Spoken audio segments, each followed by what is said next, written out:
il y a la loi de la compensation, c'est un peu comme un balancier. Si vous n'êtes pas droit, il y aura un retour de bâton et en fait, ce qu'il faut, c'est l'équilibre, c'est du gagnant-gagnant. Il faut décider d'apporter aux autres pour qu'ils gagnent, pour qu'on puisse gagner. Et la vente, c'est ça.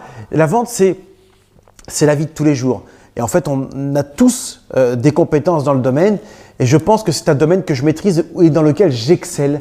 Vraiment, j'excelle. Ça veut dire que du fait de rencontrer les personnes, de trouver les personnes, de trouver ses clients, trouver ses prospects et de les faire consommer chez vous, ça c'est quelque chose que je sais très bien faire. Voilà, c'est vraiment quelque chose que je peux apporter de manière simple.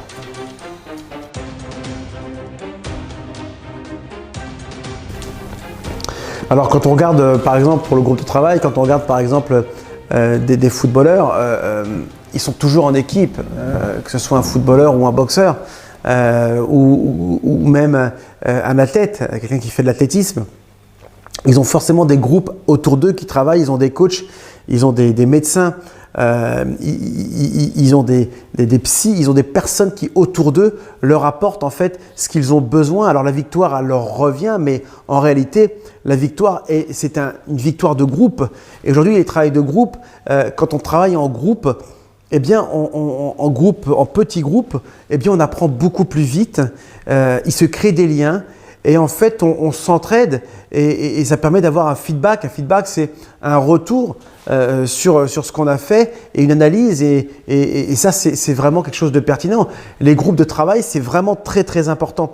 À partir du moment où on travaille seul, on a forcément beaucoup de difficultés à grandir et les gens, en général, ne travaillent pas seuls, même s'ils le pensent fortement, même s'ils le croient. On dit qu'il vaut mieux être seul que mal accompagné. C'est la chose la plus conne que j'ai jamais entendue. Mieux vaut être seul que mal accompagné. Je pense que seul on fait rien et je pense que souvent on n'est pas assez patient. On n'est pas assez patient parce qu'on souhaiterait que les gens avancent beaucoup plus vite et grandissent beaucoup plus vite. Il faut laisser le temps au temps, il faut être patient. On est tous impatients, mais il faut être patient dans son impatience parce qu'on sait qu'en étant patient, on aura les résultats escomptés. Ça, c'est une certitude et ça se fait avec des groupes de travail. Moi, je suis pour les groupes de travail et je suis pour des groupes de travail qui se retrouvent régulièrement pour voir l'avancée, pour voir la progression, pour voir qu'on a appris et pour s'améliorer. Voilà.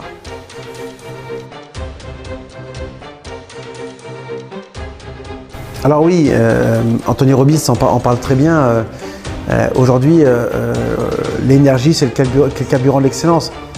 Forcément, je veux dire, quand je dis énergie, c'est qu'aujourd'hui, en fait, on est souvent très fatigué. Les personnes sont fatiguées le matin, elles sont fatiguées après le repas, elles sont fatiguées le soir en rentrant. C'est parce qu'en fait, l'énergie vient par l'alimentation, elle vient déjà par le mode de pensée et puis elle vient par l'alimentation. Aujourd'hui, on s'alimente mal, c'est-à-dire qu'on mélange des aliments qu'on ne devrait pas mélanger. On boit de l'eau mais à des mauvais moments où on ne boit pas assez d'eau. On mange des aliments qui ne sont pas faits pour notre organisme. Et aujourd'hui, on a des résultats en fonction de ça qui ne sont pas de bons résultats. Ce qui veut dire que les gens ont des maux de tête, on ne devrait pas avoir de maux de tête. Des personnes vont avoir des douleurs chroniques, on ne devrait pas avoir de douleurs chroniques. Et en fait, l'alimentation est une des clés de l'énergie, une des clés fondamentales de l'énergie. Et vraiment, on nous a fait croire des choses et c'est des lobbies, et les lobbies le font excellemment bien. Ils nous bombardent de pubs télé, de pubs dans les journaux, des pubs dans la radio, et on consomme à travers ça parce qu'on nous le rentre dans le crâne. Et à force de répétition, on commence en fait à l'avoir en nous, ça devient en fait quelque chose d'inconscient et c'est pas bon parce qu'il y a des aliments qu'on nous fait consommer qui ne sont pas faits pour avoir de l'énergie. C'est fait pour qu'on soit fatigué, c'est fait pour qu'on aille moins vite, qu'on se sente mal. Et il faut vraiment gérer son alimentation, gérer sa manière de consommer pour pouvoir aller à un autre niveau et pouvoir vivre bien, vivre sainement et vivre longtemps. Voilà, il y a des personnes qui meurent de cancer des poumons alors qu'on n'a jamais fumé. Je veux dire, et on va vous dire, ouais, mais non, il y a des raisons pour ça. Quand on vous dit que les gens ont des migraines ou des douleurs en fait gastriques, d'estomac ou par exemple des douleurs articulaires, tout ça est dû à deux choses, à son mode de pensée et à son alimentation.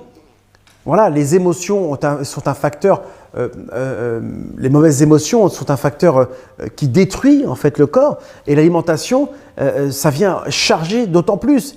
et en fait on se crée de mauvaises énergies et on se sent mal. Donc vraiment, ce sont des choses sur lesquelles il faut travailler et ça en fait, j'apporte en fait un séminaire sur le sujet avec des personnes en fait que je fais intervenir, dont des diététiciens par exemple, qui ont des compétences dans le domaine et qui l'expliquent de manière simple et pertinente.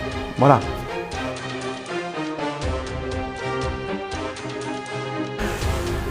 Quel conseil je pourrais donner dans la vente? Je pourrais demander simplement que Dieu nous a fait en fait, ou Dieu, ou Allah, ou Bouddha, ou ce qu'on veut. Je veux dire, on l'appelle comme on veut, qu'on soit athée ou croyant. Une chose est sûre, c'est qu'on a été créé avec 2 oreilles, 2 narines, 2 yeux, 2 mains, 2 bras, et en fait on a une bouche. Donc avant de parler, il faut écouter, il faut regarder et sentir pour pouvoir parler. C'est pour ça qu'on dit qu'il faut tourner 7 fois sa langue dans sa bouche avant de parler. Il faut réfléchir. Voilà, la vente c'est ça, la vente c'est l'écoute, la vente c'est l'analyse, la vente c'est ne pas… En fait la bouche est une arme qui peut faire beaucoup de dégâts quand on ne sait pas l'utiliser, et c'est aussi l'outil formidable de la réussite dans la vente. Donc si un des conseils, c'est utiliser bien votre bouche, et pour ça il faut bien écouter, bien regarder et sentir avant de parler. S'il y a d'autres conseils que je peux vous donner à la vente, et je reviens dessus, c'est le fait de s'intéresser aux autres. Plus on s'intéresse aux autres, plus se crée un lien. Et souvent des personnes brisent des liens parce qu'en fait ils veulent vendre en fait un produit, ils disent que vendre et puis après ils passent à autre chose. Ils vendent quelque chose et puis ils passent à autre chose, à un autre client. Non, le but c'est de créer des liens. Une personne avec qui vous créez des liens, vous aurez des liens sur une longue période de temps, 1 an, 3 ans, 5 ans. Un client a une durée de vie, 1 an, mais ça peut devenir aussi un ami par la suite. Mais en tant que client, 1 an, 3 ans, 5 ans, 7 ans, 9 ans, 11 ans, peu importe la durée de vie de votre produit, si aujourd'hui vous créez des liens, eh bien vous ferez des choses formidables. Vous savez, on crée des connexions, en fait, des connexions neuronales. C'est-à-dire qu'en fait, nos neurones, des connexions neuronales, c'est un peu comme un câble qui est relativement fin. Puis plus on répète, bien, plus il grossit. Si elles sont mauvaises, eh bien, vous allez avoir de mauvaises connexions neuronales et forcément, ça ne sera pas bon. Et ce qu'il faut, c'est avoir de bons démarrages, de bonnes habitudes pour faire de bons liens, créer de vrais liens, quelque chose de solide qu'on ne peut pas briser. Et c'est ça la force. La force de la vente, c'est ça. Et j'espère qu'on aura l'occasion de se voir dans de différents séminaires que j'organise. Et ça sera avec plaisir que je puisse m'entretenir avec vous individuellement. Voilà.